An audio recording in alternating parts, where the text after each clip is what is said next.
Howdy everybody, welcome back to the Juicebox Garage. As you can tell by the title of this video, today we are not working on the Road King. I might dive into it a little bit in this episode, but I'm probably giving up on that one. It's gonna go to the dealership. I haven't done that yet. Maybe by the time this video comes out, I'll have made some update. Probably not actually, because this week's a little weird for me. It's currently Wednesday. So I know like a ton of people were like, oh man, I hope you get the Road King back together so you can take it to Forgotten Angels. Well, to be honest, my plan was never to take that bike back down there this go around because I don't plan on trailering. So I was just gonna, put the Grom in the bed of the truck. But then, people are talking about group rides and all this stuff. And I got to thinking, well, I do have other bikes, or particular one other bike in my stable that is, it's a good running and riding bike. And that is my KTM. Believe it or not, this thing is actually plated. It's titled as a street motorcycle. It's plated as such. In Michigan, you don't have to have turn signals, but I do have like the brake light, headlight, a brake switch. So up here, it'll do fine, and I imagine down there in Florida, it's fine. The one thing that's missing though is a keyed ignition, and not loving the idea of taking, traveling that far for one with it in the bed of my truck and having it's not that much security if you really know enough about these switches. We'll get into it maybe a little bit in the install, you'll understand, but for some semblance of peace of mind, I'm gonna install a keyed ignition switch today. So let's get into it. And if you haven't done so already, I'd really appreciate it if you went down below, click subscribe, and then at the end of the video or right now, if you liked this video or you like it right now, you like me, and you wanna see me keep making content, hit that like button, subscribe, do the damn thing. Cool? All right, let's get into it. Okay, so what the hell do I have going on here? This is a aftermarket keyed ignition switch from Sicass Racing, and yes, that is the name of the company, Sicass. I've looked up a video how to do it. I've read the instructions on how to do it. I saved you all some hassle and just started getting to the points, on the bike that we're gonna be working on. So, need behind the headlamp.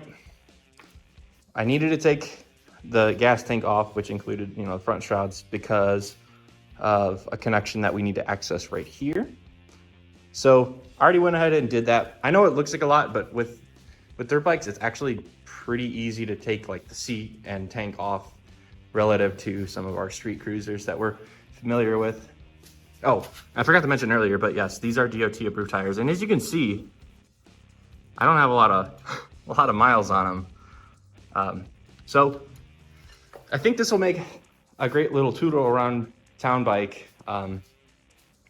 Also, yes, that oil is from this bike, and we might get to that later in this video, but I've got a seal that we might install in this video.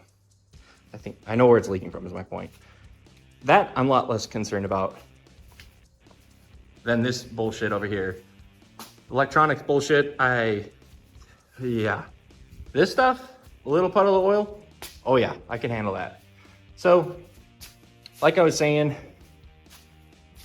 we're actually gonna start by installing the mount for this keyed ignition switch, and then go from there. How about that? All right. So this comes with, where did I set it? This little handlebar perch mount. It's gonna end up going kind of right here. I think in the install video, they put it on the right. I'm gonna put it on the left. There's really no rhyme or reason. You could technically, as long as it's within the reach of these connection points, you could mount it wherever, but this is either, I wanna say a T40, or be like everybody else and just use 10 millimeter for the handlebar mount bolts. Everything on these bikes, these KTMs, it's either 8 mil, 10 mil, 12 occasionally, 14 occasionally, and then maybe like a couple random 5 or 6 mils. But you could do most of the shit you need to do with an 8 mil on this bike, 8 millimeter bolt. So just gonna loosen this. We're just gonna loosen that, make sure that looks good and fucking torque. Nice. Long bolt. So then we just put that through, right back in it goes. It's not any more complicated than that, I promise. Then I'm gonna tighten it back down.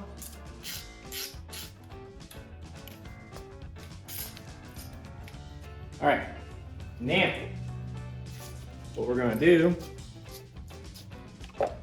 very gently set that down there. We're gonna take these wires, feed them through here.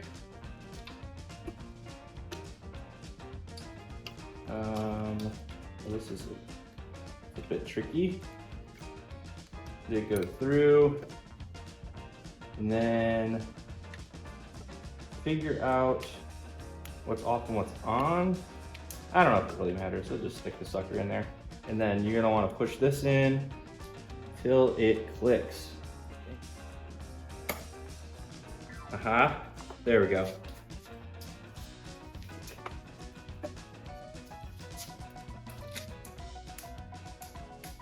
Cool.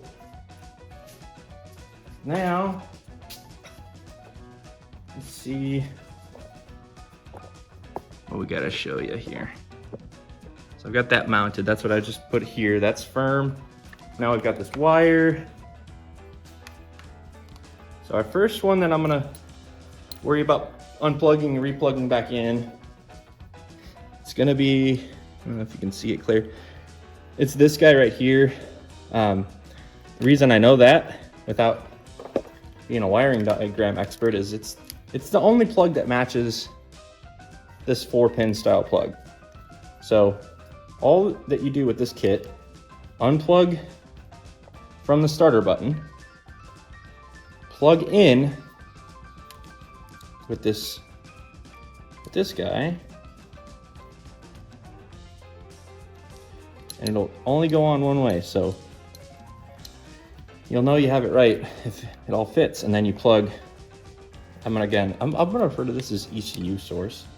Plug that into our keyed ignition switch. Now, without even dicking with this shit, the starter button should work as long as the key is on. Right, so that still works. Key off, nothing. Key on, we're fine. I'm gonna turn it off for now. So then, as you can maybe guess here, you're gonna take this guy, is gonna end up getting connected into our kill switch system. So maybe lower you down, bring you around.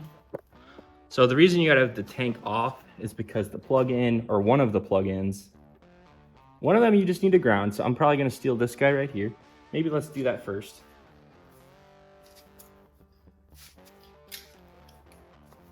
Again, it's an 8mm bolt. So we're gonna loosen this guy. Can you see him, Morgan? Yeah, that guy right there. We're gonna take this guy, loosen him, and then take our ground, put him right back. So you can see this is a very simple install.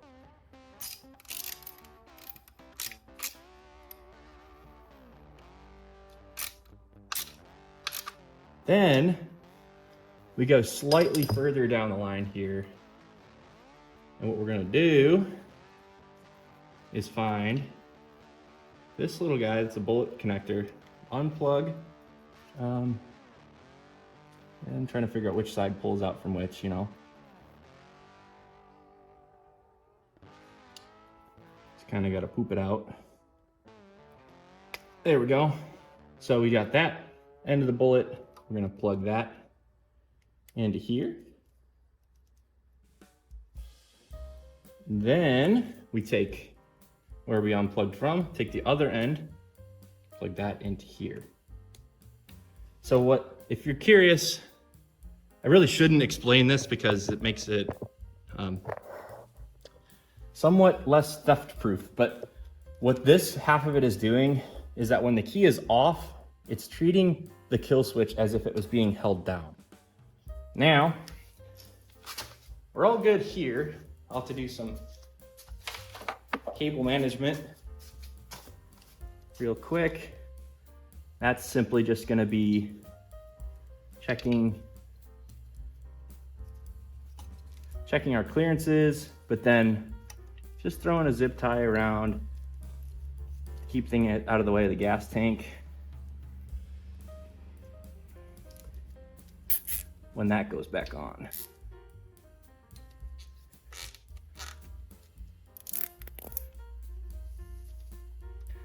And that, folks, that's pretty much the gist of it.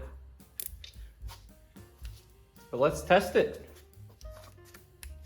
Okay, so I've got the tank back on. I've got it reconnected, but I haven't like tightened anything down. What I'm gonna do now though, since we just had the bike off, it's on run, I'm gonna get this fuel pump to kick.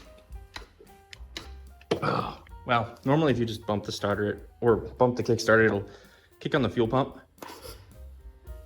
You can hear it. I just want to get the fuel back in the system. So then, and then now, works like a charm. So we're good to go. The only other thing to address is gonna be that. So the source that I've found, sometimes it'll be the secondary shaft seals, but what I actually think it is the seal on the shift shaft. Just based upon where the grime is and how it's dripping out. It should be a fairly simple swap out. I already got the part here. So I need to get everything kind of buttoned back up over here. I'll lay the bike on its side and then tear into that. A few moments later. So now you can get a better idea of what the hell I'm talking about. So down here you can see all this oil and grime. So I'm pretty sure it's the seal behind here. So this is our shifter. All you gotta do is get this out, and then I have an idea. So I've removed seals like this before, and I'm interested to see what you all think about my idea for how to remove it if I can't just get it with a pair of pliers. You'll see what I'm talking about. Okay, so I've got that shifter off. You can see it's gross back here. So what we'll do is we'll clean this up a little bit with a rag. It's not that important, but you know, while we're in here, might as well. It's gonna get dirty again. That's what happens in dirt bikes. You could actually see oil right there, right? So more, you know, a clue that I might be onto something here. This seal needs to be replaced. Now, for my idea, and I've tried this before, so I know it works. You take, I know, it's weird. Trust me. Screw this in a couple threads. So you might have to take like a little bit of a whack fucker to get it started, but right on the edge of that seal, and I do have the replacement seal right here, and if you need to know the part number, you know, that's it. This is the 2012 450XC-W. But you just get this started a little bit, just enough so that the threads catch. Then you take your pliers, you pull on the head of the screw, yoink, you get that out. Sometimes you'll find you have to do one screw on both sides. Usually I can get lucky though, just do the one side, pull it out. And then when we go to install, I'll take a socket and kind of whack it in there evenly, and we'll get to that. Then take our screw. Let's just see if it'll go in. If not, I might have to whack it a little bit. Just right on that rim.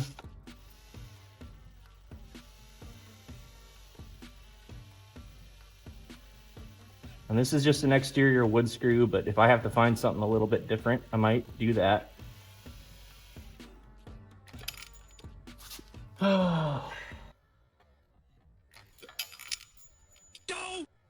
Sometimes you drop the screw, that's okay. Sometimes it gets stuck. All right, hold please. All right, we got our screw back. I just took a hammer and lightly, and I do mean lightly, tapped it so that you can see it is standing there on its own, but it's pretty loose still. Now, from there,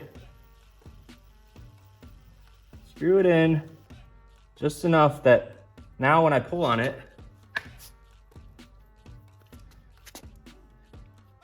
with this, we should get the seal with it, I think.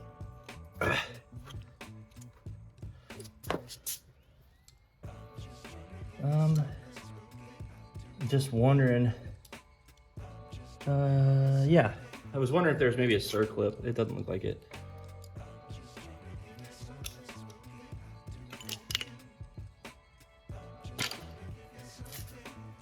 This sometimes happens, so sometimes you just got to screw it back in.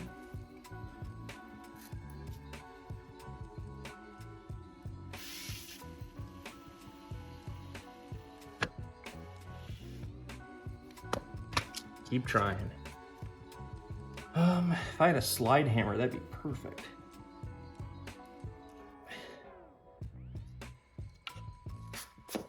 Here's what I'm gonna do. We're gonna tippy tap another one, and on the other side as well.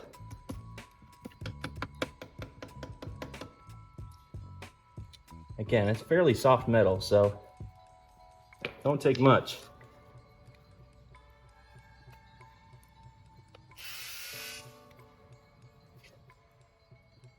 All right, now, got 2 points, 2 pliers. Let's try it. 2 points to grab from is what I'm saying. That one just came out instantly. That one also came out. So I'm gonna wash, rinse, repeat until we get this done. It will come, I promise. Okay. As promised, our seal is now out. So what I did was, there's not a screw in there now, but I took this, used this as a leverage point, whacked on this end with a hammer, some tippy taps. That sucker popped right out. So let's get that out of there, clean the hole up, inspect it, and then we'll work on getting the new seal installed. Okay, we've got our new seal. So this is one directional. You need to make sure it's in the right way.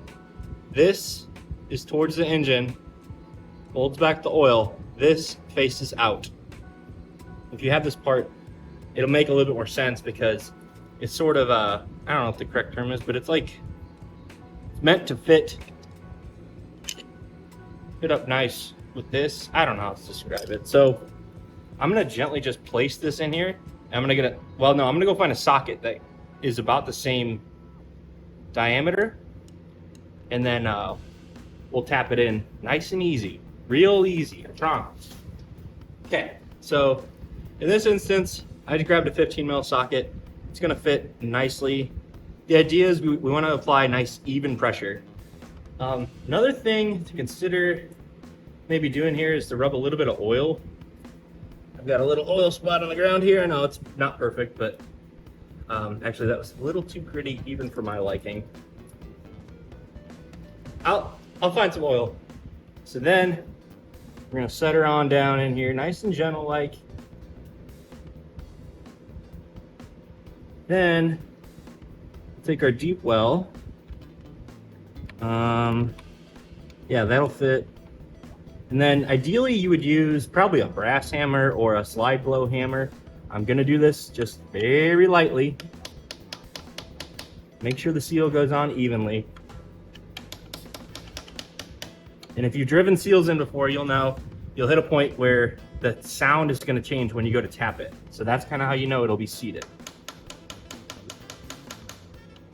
Not there yet. We're getting there on one side. Almost there.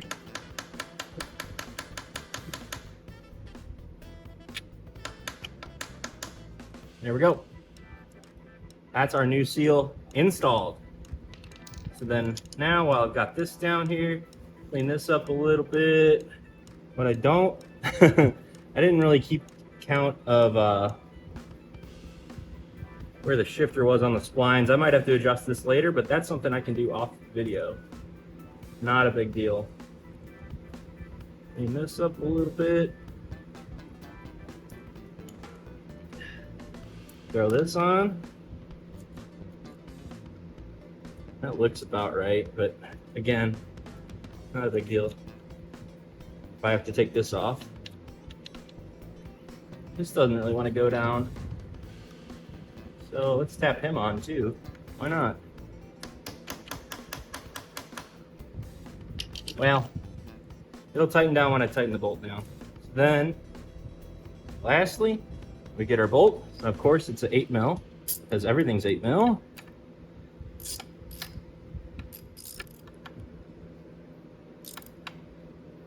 Torque spec is good and tight.